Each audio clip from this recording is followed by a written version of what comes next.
Bihar board का जो class 8 है उसका मैथ का सॉल्यूशन करने वाले हैं। जो चैप्टर नंबर है 13, क्षेत्र मिति, इंग्लिश में इसे मेंसुरेशन के नाम से जाना जाता है। इसमें हम देखेंगे क्या क्या। सबसे पहले हम फार्मूला देखेंगे कि आता कैसे है, कौन कौन से फार्मूला इसमें पढ़ना है। जब ये खत्म हो जाएगा तब उसके बाद हम लोग चलेंगे क्वेश्चन पे। क्वेश्चन के पहले कुछ देंगे आपको बनाने के लिए जो हम बताएंगे, ठीक है। और उसके बाद जब बताएंगे इससे फ़ायदा क्या होगा कि आप खुद से बनाने के लिए सक्षम हो जाओगे। और जब हो जाओगे तो अभी बोर्ड का एग्ज़ाम आने वाला है 8th का, तो आपको उसमें फ़ायदा मिलेगा। तो यही आपका है क्षेत्र मिति, यानी इंग्लिश में हम उसे कहेंगे मेंसुरेशन, चैप्टर नंबर 13। तो इसमें देखिए सबसे पहले पढ़नी है आपको 3-4 चीज़ के बारे में, जिसमें सबसे पहले कहो तो आपको इसमें हो गया ट्रायंगल के बारे में यानी त्रिभुज, फिर आपको हो जाएगा आयत, फिर हो जाएगा वर्ग, और उसके बाद हो जाएगा वृत्त। जब ये चैप्टर 13.1 ख़त्म हो जाएगा तो हम लोग पढ़ेंगे उसमें समांतर चतुर्भुज के बारे में। समांतर चतुर्भुज पढ़ेंगे तो आपको उसके बाद हो जाएगा समचतुर्भुज, फिर उसके बाद आपका आ जाएगा समलंब चतुर्भुज, फिर उसके बाद आपका आ जाएगा जो जनरल चतुर्भुज होता है। यानी कि जनरल चतुर्भुज पहले हम लोग पढ़ लेंगे, फिर उसके बाद हम देखेंगे। फिर उसके बाद अगर चले तो सर्किल में हम जो भी होगा उसका परिधि से लेकर के एरिया सब देख लेंगे, ठीक है। अब इतना करने के बाद सबसे पहले कुछ आपको फार्मूला बता रहे हैं, उस फार्मूला पे पहले देखना है कि हम लोग फार्मूला कौन कौन से होंगे। सबसे पहले अगर हम चले त्रिभुज का फार्मूला पे, त्रिभुज, तो त्रिभुज का फार्मूला में कौन कौन सा फार्मूला आएंगे। तो सबसे पहले इसका जो एरिया का फार्मूला होगा वो half into base into height होगा। अब ये क्वेश्चन आता है कि जो बेस इंटू हाइट के जब बारे में कह रहे हैं तो किसको बोलेंगे बेस और किसको बोलेंगे हाइट। ये भी डिटेल से पढ़ने से फ़ायदा होता है कि जब आपको त्रिभुज घुमा करके भी अगर दे दे तो हम बेस और हाइट निकालने में सक्षम हो तो हमारा जो एरिया निकलता है वो आसानी से निकल जाएगा। नहीं तो मुश्किल भी पड़ सकता है क्योंकि इसमें हीरोन्स फार्मूला भी आता है, तो इसी के लिए है। अगर जिसको वीडियो लग रहा है कि बहुत तेज़ है तो थोड़ा सा वीडियो को स्लो कर लेंगे फिर देखेंगे, क्योंकि वो सभी के लिए है। कुछ लोग बच्चे कहते हैं कि यार वीडियो थोड़ा सा फास्ट हो गया, तो कोई कहता है स्लो हो गया। तो अब आपके हाथ में कंट्रोल है, आप कंट्रोल के आधार पे कर सकते हो, या कम कर लो या बेसी कर लो, ठीक है। तो अगर हम ट्रायंगल में देखें कि बेस और हाइट में कौन होगा बेस और कौन होगा हाइट, तो इसमें एक लाइन और हमने यहाँ पर ड्रॉ कर रहा हूँ, ठीक है। देखिए जब हम इसके बारे में सोचते हैं कि कौन होगा बेस और कौन होगा हाइट, उसके लिए एक मिनट थोड़ा सा इसको और बढ़ाना पड़ेगा। देखिए ये अगर हम मानते हैं कि ये वाला आपका बेस है, सपोज दैट, तो हमें मानना पड़ेगा कि ये हाइट है। ज़रूरी नहीं है कि ऊपर वाला, ये भी हम कर सकते हो कि ऊपर वाला अगर ये बेस होता ये वाला, तो आपका इस ट्रायंगल का ये वाला कहलाता हाइट। ये ऐसा हम क्यों कह रहे हैं, तो ये तभी हो सकता है जब देखना यही है कि कोई भी त्रिभुज अगर दे दे उसमें अगर दो साइड के बीच में अगर 90 डिग्री है तो समझ लीजिए कि आपका एक होगा बेस और दूसरा क्या होगा हाइट होगा। जब ये बात क्लियर करके रखना है कि जब भी दो त्रिभुज के बीच में, त्रिभुज के दो साइड के बीच में अगर 90 डिग्री है तो एक को बेस मानना है तो दूसरा को हाइट मानना है। तो ये जो हम यहाँ पर सिंबल देते हैं ये आपका 90 डिग्री का सिंबल है। तो यहाँ पर भी देखेंगे कि अगर ये 90 डिग्री है तो इसको अगर बेस मानेंगे तो ये वाला आपका हो जाएगा हाइट। यहाँ पर हमने बेस इसको माना तो आपका हाइट हो गया ये, ठीक है। तो इसी प्रकार से फार्मूला ये हो गया। हमको अगर आगे और पढ़ना होता है हीरोन्स फार्मूला तो हम यहाँ पर हीरोन्स फार्मूला के बारे में जिक्र करते हैं, लेकिन बट यहाँ पर ज़रूरत नहीं है, नो नीड। तो हम यहाँ पर कोई ज़रूरत नहीं है तो हम यहाँ पर नहीं पढ़ाएंगे, ठीक है। जब हाँ देखेंगे कि 9th क्लास का जब पढ़ाना है तो वहाँ पर आप देखेंगे तो आप क्या कर सकते हो कि रेगुलर बना रहोगे, आपका क्लास 8 हो या क्लास 9 हो, जो वीडियो आए अगर मैथ्स का है तो कहीं पर भी पढ़ेंगे, फ़ायदा तो करेगा, तो हम उसको देख रेख कर सकते हैं, ठीक है। तो ये तो हो गया त्रिभुज का। त्रिभुज का भी मात्र हमें एक ही फार्मूला देखना है। जब आपके कहा जाए कि एरिया, ये किसका फार्मूला लिख रहे हैं, तो ये आपका है एरिया का। एरिया का मतलब होता है हिंदी में क्षेत्रफल। क्या होता है हिंदी में क्षेत्रफल। अब बात एक चीज़ और यहाँ पर सुनना पड़ेगा, जब हम क्षेत्रफल की बात कर रहे हैं तो इसमें जितने भी आ जाएगा ये पूरा, जब पूरा हम पेंट कर रहे हैं ना, इस सब के सब आपका क्षेत्रफल का ही ये पार्ट है, ठीक है। यानी हर एक पार्ट, अगर हमको ईंट बिछाना भी अगर होगा तो क्षेत्रफल में ही बिछाएंगे, अगर कपड़ा लगाना होगा तो क्षेत्रफल में ही लगाएंगे। बात समझ में आ रही है? कुछ भी चीज़ अगर हमको इस पर रखना है, अगर बैठना भी है तो हम क्षेत्रफल पर ही बैठेंगे, ठीक है। तो क्षेत्रफल का मतलब हर एक इंटायर पार्ट जितना भी है, इस सब के सब इसका क्या होंगे? क्षेत्रफल होता है। अब अगर हम चलते हैं आयत पर, ठीक है, आयत का क्षेत्रफल। अब ये आयत का क्षेत्रफल होता कितना है इसके लिए देखते हैं। आपका लिखा गया होगा आयत का क्षेत्रफल तो लंबाई गुना चौड़ाई, ठीक है। आपको यहाँ पर 1/b लिख रहा है तो हम इसको लिख देंगे ऐसे, लंबाई और गुना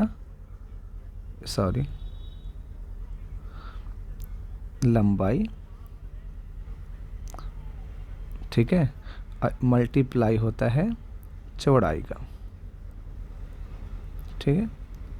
इसमें लंबाई गुना चौड़ाई को ही हम लोग क्या कहते हैं? आयत कहते हैं। अगर हम इसका फिगर ड्रॉ करें तो आपका ये वाला हो गया फिगर इसका, ठीक है।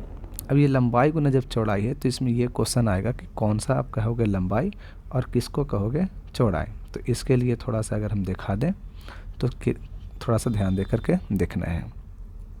देखो, इसको अगर हमने लंबाई बोला तो ये आपका चौड़ाई होगा, ठीक है। ये अगर लंबाई होगा तो ये आपका क्या हो जाएगा? चौड़ाई हो जाएगा, ठीक है। ये पॉइंट नहीं है बाबू, यहाँ पर क्या मानना है? इनटू मानना है। तो लंबाई गुना चौड़ाई होता है इसका एरिया। अगर यहीं पर वर्ग कहते हैं तो वर्ग का क्षेत्रफल होता है भुजा का स्क्वायर। क्यों?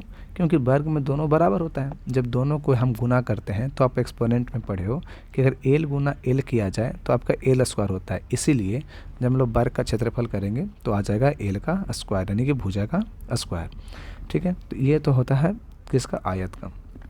अगर हम इसी में चलते हैं वर्ग के बारे में, ठीक है, वर्ग के बारे में, तो यहाँ पर लिख देते हैं वर्ग का क्षेत्रफल, ठीक है। वर्ग का क्षेत्रफल क्या होता है? तो यहाँ पर हम लोग जानते हैं कि भुजा का स्क्वायर, जो भुजा का स्क्वायर होता है यही क्या होता है? वर्ग का क्षेत्रफल होता है। खैर यहाँ पर ऐसे ना लिखिए तो हम यहाँ पर ऐसे ही इसको बना देते हैं। अब ये वर्ग का अगर फिगर ड्रॉ करनी है तो हमको ये वाला एकदम एग्जैक्टली बराबर लेना है, ठीक है। और जैसे ही हमने बराबर लेंगे तो यहाँ पर ये आ जाएगा वर्ग, ठीक है। देखो, अब ये जब वर्ग हो गया तो वर्ग का अगर इसको एल मानेंगे तो ये भी क्या होगा? एल, और इसका फॉर्मूला मिलेगा भुजा का स्क्वायर।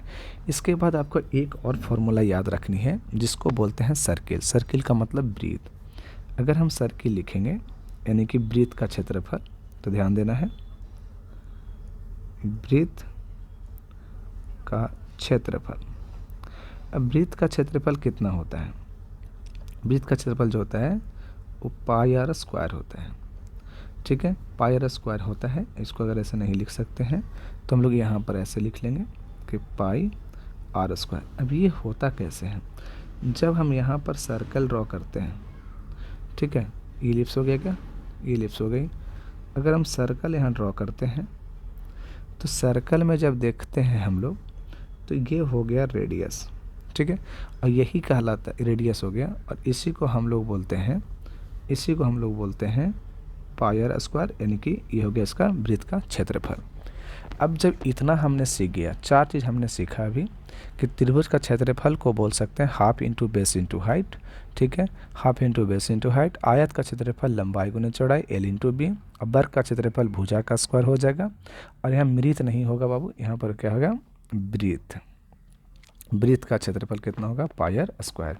जैसे अगर हम इतना देख रहे हैं, ठीक है, तो इसी को देखिए, आपका एक क्वेश्चन होगा इससे रिलेटेड। उस क्वेश्चन को आपको बनाना है और ये बताना है कि किसका क्या होगा, ठीक है। अगर समांतर चतुर्भुज होगी तो इसका डायरेक्टली याद रखिएगा।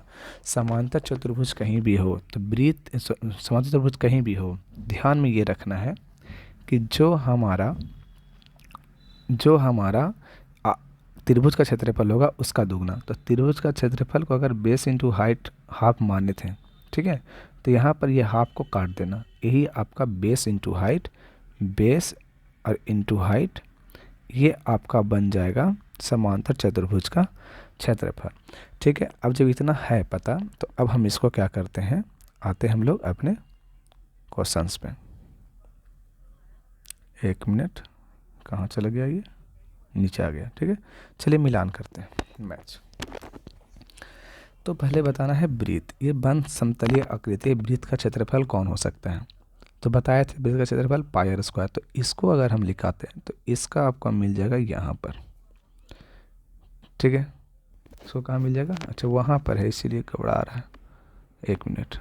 हाँ, इसका कहाँ जाएगा, हट गया, इसका यहाँ पर क्षेत्रफल आ जाएगा पाई आर स्क्वायर। आयत का क्षेत्रफल क्या होता है, लंबाई गुना चौड़ाई। तो यहाँ पर लंबाई है a और यहाँ चौड़ाई है b, तो इसलिए इसका हो जाएगा आपका a इंटू बी।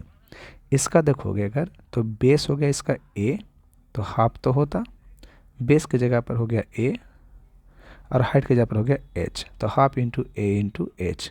त्रिभुज वाला जो जाएगा वो ऊपर में जाएगा। ये आपका सारा साइड अगर बराबर है तो ये कहलाता है आपका स्क्वायर यानी कि वर्ग। अब वर्ग का होता है भुजा का स्क्वायर, आपका भुजा का स्क्वायर यहाँ दिख रहा है। समांतर चतुर्भुज आपका बच गया, तो इसका हम याद रखेंगे बेस इंटू हाइट। ठीक है, तो इस प्रकार से हम देखें तो ये वाला क्वेश्चन को कंप्लीट हो गया।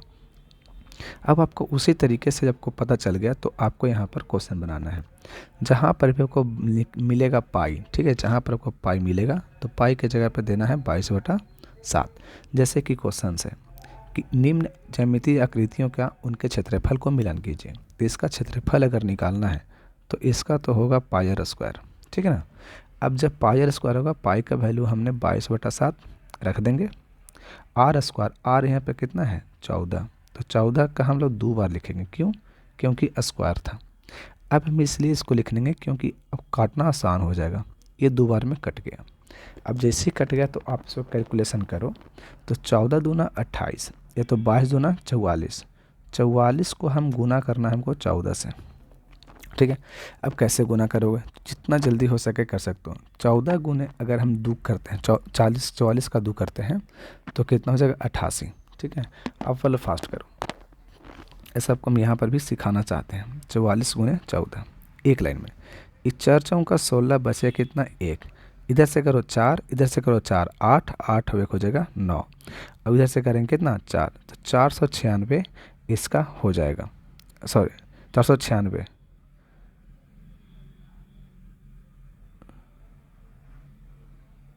ठीक ना, एक मिनट, और 4 चौका 16 बचा कितना 1, 4 और 4 चौका, यहाँ पर कैलकुलेशन में गलती कर दिए थे जी, सॉरी। देखिए 44 और 14, ठीक है, 4 चौका 16 बचा कितना 1, इधर से करेंगे 16, इधर से करेंगे 4, 16 और 4 20 जोड़ देना, 20 और 1 21, बचा कितना 2, 4 और 2 6, 616। तो यानी इसका जब हम लोग कैलकुलेट किया तो हमारा आ गया 616।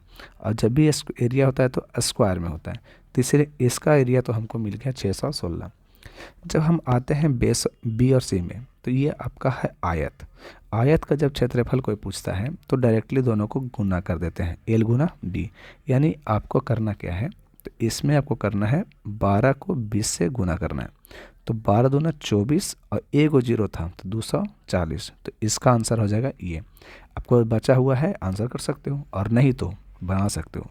इसका formula half into base into height. ठीक है, तो हाफ रहने दो, बेस की जगह पर यहाँ पर है 12 और हाइट की जगह पर कितना ही है 8, तो ये काट सकते हैं 4 बार में, तो 12 चौक 48। तो इस प्रकार से इसका आंसर हो जाएगा 1। ठीक है ना, ये हो गया कंप्लीट यहाँ तक। एक बार और अगर फिर से इसको वीडियो को बैक करके देख लेना, क्लियर हो जाएगा। ठीक है, इसका हम गुना करना था इस दोनों को, अब जैसे भी गुना कर सकते हो। एक बार हम गुना करने का जो ट्रिक है हम उसको भी बताएंगे, तब तक कि अब जैसे चाहते हो वैसे आप गुना कर सकते हो। इतना आ जाएगा, इसको क्या करना है मैच करना है। सेम इसी तरीके से आपको एक क्वेश्चन है कि इसका परिमाप निकालना है। अब परिमाप क्या होता है, इसको तो हमने जिक्र किया ही नहीं। तो परिमाप का मतलब होता है कि आप जैसे जैसे यहाँ से चलते हो सब को बाउंड्री चलो और सब को जोड़ दो, यही कहलाता है परिमाप। तो अगर फार्मूला पे अनुसार देखें तो ध्यान देना, अगर आपका हो त्रिभुज, त्रिभुज के तीनों भुजाओं को जोड़ देना। तो अगर एक भुजा ए, दूसरा भुजा बी और तीसरा भुजा सी, ये हो गया परिमिति। अगर आपका हो आयत, जो आयत हो तो इसको करते हैं 2 इंटू लंबाई और प्लस होता है चौड़ाई। अगर हम देते हैं वर्ग तो इसका परिमिति होता है 4 गुना भुजा। ठीक है, अब यही अगर हमारा पूरा पूरा वृत्त हो, वृत्त एकदम पूरा हो, तो इसका होता है 2 पाई आर। लेकिन अगर ये आधा अर्धवृत्त हो यानी कि सेमी सर्कल अर्धवृत्त यानी इस प्रकार से हो तो देखो इसका पाई होगा और 2 प्लस आर होगा। याद रखना है कैसे होगा, हम इसको कभी बताएंगे। ये अगर आर और आर 2r हो गया और इसका हम करेंगे तो ये हो जाएगा पाई आर, क्योंकि इसका आधा। तो जैसे ही अगर हम पाई आर और प्लस 2r लेते हैं, दोनों में एक कॉमन ले लोगे तो यहाँ पर क्या हो गया, गलती हो गई, 2 पाई प्लस 2 और यहाँ पर r। 1 मिनट हम इसको इरेज करके आपको फिर से लिख देता हूँ। ठीक है, देखिए जैसे ही हम देखेंगे तो ये वाला आपको आ जाएगा पाई आर और ये वाला आर और आर कितना 2r। यहाँ से हम r कॉमन ले लेंगे तो मिलेगा पाई प्लस 2। तो ये मिलता है अर्धवृत्त का परिमिति। आपको जब इतना पता है तब यहाँ से मैच कर सकते हो। कैसे, देखो ये आपका क्या है, स्क्वायर है, क्योंकि दोनों 15-15 है तो स्क्वायर है। जो स्क्वायर है तो इसको हम क्या करेंगे, जोड़ देंगे चारों को। तो ये भी तो 15 होगा, ये भी 15 होगा। तो या तो 15-15 4 बार जोड़ो या 15 को 4 से गुना कर दो।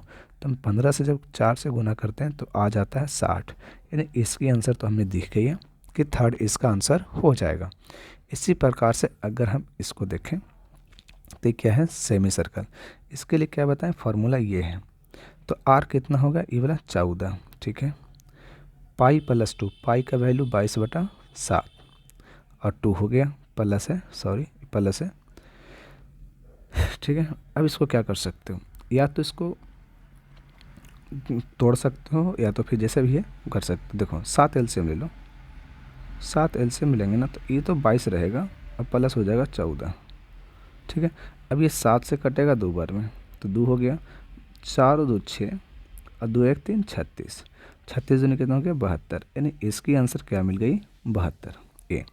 अब इसकी जब बात की जाएगी तो ये जब 12 समांतर में तो ये भी कितना होगा 12। ये 8 होगा तो ये 8 होगा, सबको जोड़ दो, जोड़ेंगे तो 12 12 24, 12 प्लस 8 प्लस 12 प्लस 8 सबको जोड़ना है।